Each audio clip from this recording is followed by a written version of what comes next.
ગયા મહિને ચર્ચા હતી કે કરિશ્મા કપૂરના એક્સ પતિ સંજય કપૂરે 13 એપ્રિલે દિલ્હીમાં એક ખાનગી સેરેમનીમાં મોડલ પ્રિયા સચદેવ સાથે મેરેજ કરી લીધા છે.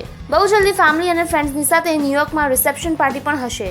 આ મેરેજની ચર્ચા છેલ્લા કેટલાક મહિનાથી વધારે થઈ રહી હતી. કરિશ્મા અને સંજય ગયા વર્ષે અલગ થઈ ગયા હતા. સંજય અને તેમનો પરિવાર ઈચ્છતો નથી કે આ મેરેજની ચર્ચા થાય. આ કારણે તેમના મેરેજનો અત્યારે કોઈ ફોટો સામે આવ્યો નથી.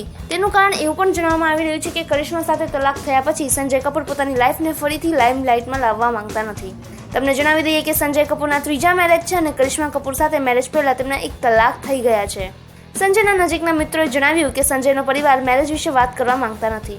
સંજયનું કરિશ્મા સાથે તલાક લેવું તેમના પરિવાર માટે સરળ હતું નહીં.